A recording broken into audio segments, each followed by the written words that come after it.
EPS 95 pensioners के लिए बड़ी खुशखबरी। न्यूनतम पेंशन 7,500 के साथ में डीए के प्रस्ताव को लेकर आई अभी नई ताजा अपडेट। ईपीएफओ की फाइल आगे बढ़ी। एनएससी की बैठक और ईपीएस 95 मिनिमम पेंशन को लेकर ईपीएस के 78 लाख पेंशन धारकों के लिए पेंशन बढ़ोतरी को लेकर बहुत ही बड़ी अपडेट सामने आई है। अगर आप भी ईपीएस के पेंशन धारक है तो आपके लिए ब्रेकिंग न्यूज रहेगी। आज इस वीडियो में 7,500 की मिनिमम पेंशन को लेकर फिलहाल की ताजा अपडेट के बारे में बात करेंगे कि फिलहाल की एनएससी के द्वारा, ईपीएफओ के द्वारा और सरकार के द्वारा कैबिनेट की बैठक से क्या पेंशन धारकों के लिए फिलहाल की ताजा हालिया अपडेट रहेगी। तो वीडियो में आगे बढ़ने से पहले एक आपसे छोटी सी गुजारिश है कि वीडियो पूरा ध्यान से देखें। चैनल पर पहली बार आए तो सब्सक्राइब कर दीजिएगा। ईपीएस के पेंशन धारकों के लिए पेंशन गणना लिमिट को लेकर आई बड़ी अपडेट। ईपीएफओ की मिनिमम पेंशन सीमा 2026 में क्या बदलने जा रही है, क्या नया पेंशन गणना लिमिट कितना लागू होगा और उसको लेकर, और नई पेंशन गणना लिमिट पेंशन का मॉडल के साथ में डीए को लेकर भी 78 लाख पेंशन धारक कर्मचारी है, 1 करोड़ पेंशनर्स हैं, उन सभी के लिए बहुत ही बड़ी खुशखबरी। यानी कि ईपीएस के जो 78 लाख पेंशन भोगी हैं वो पेंशन बढ़ोतरी को लेकर काफी लंबे समय से इंतजार कर रहे थे, उनके लिए भी अपडेट रहेगी। साथ ही जो 1 करोड़ कर्मचारी पेंशनर हैं उनके लिए भी महत्वपूर्ण अपडेट रहेगी, क्योंकि नए लोग आएंगे पेंशन के दायरे में। क्या ईपीएफओ बड़ा बदलाव करने वाला है? ईपीएफओ में वो बड़ा बदलाव होने जा रहा है जिसका इंतजार पूरे देश के लाखों पेंशन भोगी कर्मचारियों को था। सीमा बदल सकती है पेंशन गणना की, तो आखिर नई पेंशन गणना की लिमिट कितनी लागू होगी, जिससे कि पेंशनर्स हैं उनको क्या फायदा होगा। कवरेज बढ़ सकता है पेंशन गणना का। पेंशन मॉडल में तेजी से हलचल जारी और 1 करोड़ से ज्यादा लोगों के लिए बिल्कुल ही नई उम्मीद बन चुकी है। 78 लाख ईपीएस 95 पेंशन धारकों के लिए पेंशन को लेकर आज की फिलहाल ताजा अपडेट है, जिसमें 7,500 की मिनिमम पेंशन कब लागू होगी इसके बारे में बात करेंगे। और 78 लाख पेंशनर्स की यहाँ पर बल्ले बल्ले बताई जा रही है, क्योंकि ईपीएस मिनिमम पेंशन को लेकर एक बार फिर से बढ़ोतरी को लेकर बड़ी अपडेट सामने आ रही है। ईपीएफओ सीमा बढ़ाने पर बड़ी तैयारी यहाँ पर सामने आ रही है। सबसे बड़ी खबर पेंशनर्स के लिए रहेगी। ईपीएफओ एक बड़े बदलाव पर गहराई से विचार कर रहा है। रिपोर्ट में संकेत मिले हैं कि मौजूदा सीमा है 15,000 पेंशन गणना की 2014 से, जिसे बढ़ाकर 25,000 किया जा सकता है। और अगर ये होता है तो 1 करोड़ से ज्यादा लोग पहली बार कवरेज के दायरे में आएंगे पेंशन कवरेज में, तो उनको पेंशन भी मिलेगी। यानी कि 1 करोड़ से ज्यादा कर्मचारी है जो नए पेंशन धारक है वो पेंशन के दायरे में आएंगे इस ईपीएस में, वो भी पेंशन लाभ ले पाएंगे। और 78 लाख पेंशन धारक है उनको भी बहुत अच्छा फायदा होगा। पिछले 11 सालों से यही पेंशन की मांग बनी हुई थी और उसको लेकर अब समीक्षा प्रक्रिया तेज हो चुकी है। 2014 से पहले की बात करें तो पेंशन गणना लिमिट 6,500 थी और उसके बाद में 2014 में 15,000 की गई थी, लेकिन अब इसमें बदलाव की मांग है कि इस 15,000 की पेंशन गणना लिमिट को बढ़ा करके आगे अगले चरण में 25,000 करने की प्रस्ताव यहाँ पर जो मांग पेंशनर्स की है, और इसको लेकर चर्चाएं भी तेज हैं। तो क्यों बढ़ाई जा सकती हैं पेंशन गणना लिमिट, पेंशन गणना सीमा? अब सवाल सीमा बढ़ाने की जरूरत का है। क्यों महसूस पेंशनर्स को ये हो रही है कि आखिर पेंशन गणना लिमिट बढ़ाने से पेंशनर्स को क्या फायदा होगा? यहाँ पर पेंशनर्स बहुत से लोग जैसा कि पेंशन सीमा से थोड़ा ऊपर है उनका, जैसा कि आपका जो नौकरी करते समय, तो वैसे में वो लोग इस पेंशन के दायरे में नहीं आते थे, लेकिन अब वो लोग भी पेंशन के दायरे में आएंगे, जिसका यहाँ पर पेंशन के लिए सीमा 15,000 से अधिक होने पर भी वो पेंशन के लिए पात्र होंगे। जो वर्तमान में जिन कर्मचारियों को जो नौकरी करने पर जो आपका तनख्वाह होती है, तो उसके अनुसार कहे तो आपके यहाँ पर नए लिमिट लागू होने से नए कर्मचारी पेंशनर्स हैं वो भी इस पेंशन का लाभ ले पाएंगे। औपचारिक सुरक्षा नहीं मिलने से बाद में उन्हें मुश्किलें बढ़ती हैं। जो ऐसे लोग हैं जो पेंशन के दायरे में नहीं आते हैं उनको पेंशन के लिए यहाँ पर कड़ी मशक्कत करनी पड़ती है। तो ऐसे में एक अधिकारी ने यहाँ पर पेंशन के गणना लिमिट बढ़ाने को लेकर भी संकेत में यहाँ पर कहे तो जानकारी दी है। डीएफएस के वरिष्ठ अधिकारी का बयान, एक बड़ी संख्या ऐसी है जो कि सुरक्षा से बाहर है, यानी कि जो ईपीएस के पेंशनर से जो 78 लाख उनको पेंशन मिलती है वो भी कम मिलती है।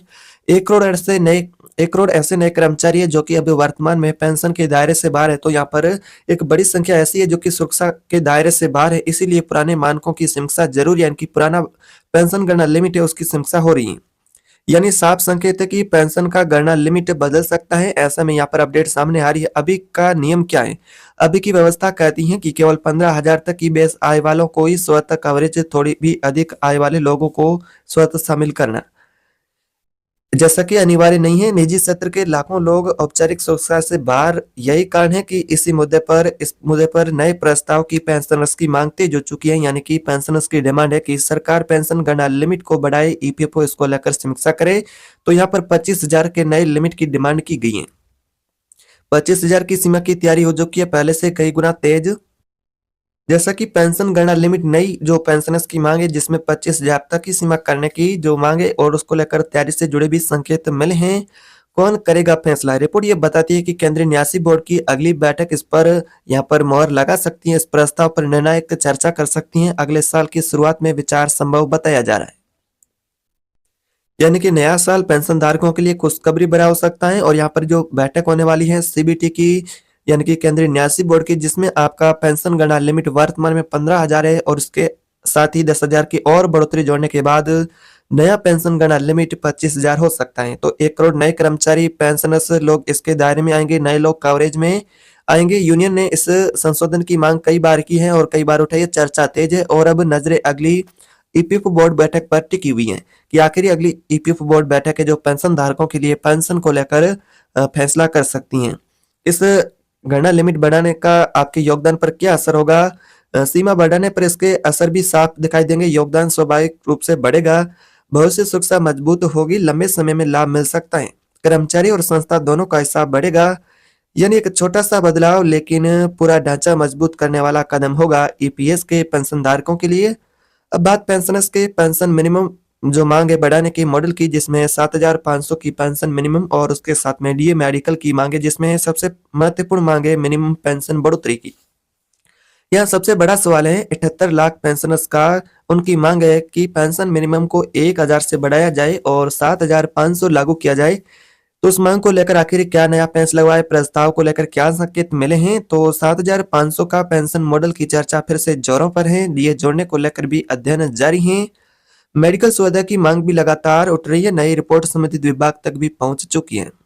यानी सिर्फ सीमा नहीं, पेंशन मॉडल पर भी बैठ के लगातार जारी है। जो कि महत्वपूर्ण पेंशन को लेकर मांग है वो मजबूत बन रही है। और पेंशन की फाइल आखिर कहाँ पहुंची और पेंशन की फाइल की वाकई हकीकत क्या है? अब ये सबसे महत्वपूर्ण सवाल भी पेंशनर्स का है कि आखिर ये प्रस्ताव कहां तक पहुंचेगा, क्या इसे मंजूरी भी मिलेगी? श्रम विभाग की समीक्षा चल रही थी और श्रम विभाग ने आगे वित्त विभाग के पास पेंशन की समीक्षा के लिए प्रस्ताव को भेज दिया है। तो वहां इसको लेकर समीक्षा हो रही है। ईपीएफ अपनी रिपोर्ट पहले ही भेज चुका है। यूनियन लगातार मीटिंगें जारी कर रही है और पेंशन को लेकर मांग प्रक्रिया पहले से और तेज है। गति धीमी नहीं, कई चीजें एक साथ पेंशन को लेकर आगे बढ़ रही है। जैसा कि पेंशन गणना लिमिट है, मिनिमम पेंशन है, डीए है, मेडिकल है। तो तमाम जो सुविधाएं पेंशनर्स की मांग को लेकर है वो आगे बढ़ रही हैं। उनकी मांगे और चर्चाएं और तेज हो रही हैं। मेडिकल सुविधा की मांग भी कई बार पेंशनर्स यूनियन संगठन के द्वारा उठाई जा चुकी है। पेंशनर्स की दूसरी सबसे महत्वपूर्ण मांग है स्वास्थ्य सुविधा का पेंशनर्स के लिए एक मॉडल लागू किया जाए ताकि उन्हें बुढ़ापे में स्वास्थ्य संबंधी सुरक्षाओं का लाभ मिले। हर बैठक में यह मुद्दा मजबूती से रखा गया है। अलग अलग समूह इसका अध्ययन पर भी काम कर रहे हैं। रिपोर्ट तैयार होने की प्रक्रिया फिलहाल जारी है। क्या बदल सकता है आपके लिए पेंशन को लेकर नए साल में? तो नए साल को लेकर और सेंट्रल बोर्ड ऑफ यहाँ पर बैठक है सीबीटी की, उसको लेकर यहाँ पर फिलहाल हालिया अपडेट है कि अब बड़ी बात किन लोगों पर होगा। इन सभी बदलावों का असर वे लोग जो कि अभी दायरे से बाहर है उनको फायदा होगा। वे लोग जो सुरक्षा पाने के बावजूद भी शामिल नहीं हो पाते थे उनको भी फायदा होगा। नए लोग शामिल होने के नए लोग शामिल होने वालों के लिए बेहतर आधार होगा। लंबे समय में पेंशन मजबूत होगी। सीमा बढ़ाने के बाद भी सभी को अनिवार्य रूप कवरेज मिल सकता है। तो ऐसे में ये आखिरी लागू कब हो सकता है? रिपोर्ट इशारा करती है फिलहाल आधिकारिक कोई पेंशन की बढ़ोतरी को लेकर घोषणा नहीं है।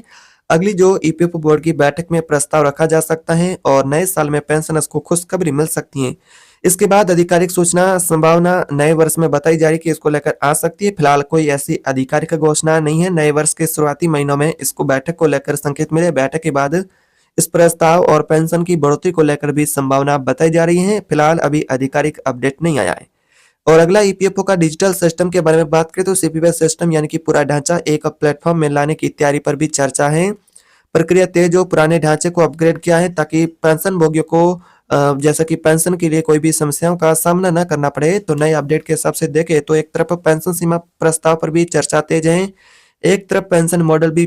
पेंशन को लेकर जो चर्चाएं काफी लंबे समय से थी, जैसा कि मिनिमम पेंशन बढ़ाने की, जिसके साथ में मेडिकल, डीए, डिजिटल सिस्टम की तैयारी, यानी कि 4 बड़े बदलाव एक साथ पेंशन को लेकर आगे बढ़ रहे हैं। तो पेंशनर्स के लिए एक नई उम्मीद की बात है। तो कुल मिलाकर के ईपीएफओ की आगामी बैठक लाखों पेंशनर्स के लिए पेंशन को लेकर महत्वपूर्ण हो सकती है। अगर आप भी कर्मचारी हैं, अगर आप भी पेंशन योजना से जुड़ी या अगर आप अपडेट पाना चाहते हैं ईपीएफओ और सरकारी योजनाओं से जुड़ी, अगर आप भी पेंशन के इंतजार में हैं तो आने वाले महीने आपके लिए महत्वपूर्ण रहेंगे। जैसे ही नया अपडेट आता है तो हम आपको यहाँ पर चैनल पर सबसे पहले अपडेट देंगे। आपकी राय क्या है पेंशन के बारे में कमेंट बॉक्स में जरूर बताएं। वीडियो पसंद आए तो वीडियो को लाइक करें। आपके हिसाब से पेंशन सीमा कितनी बढ़नी चाहिए या फिर नहीं, या फिर मिनिमम पेंशन बढ़नी चाहिए, आपकी राय क्या है कमेंट बॉक्स में बताएं। वीडियो को लाइक करें, चैनल पर नए तो सब्सक्राइब करें, अपने साथी पेंशन भोगी उन सभी के साथ वीडियो ज्यादा से ज्यादा शेयर करें ताकि वो भी इस पेंशन का लाभ ले पाए, पेंशन के बारे में ताजा जानकारी जान पाए।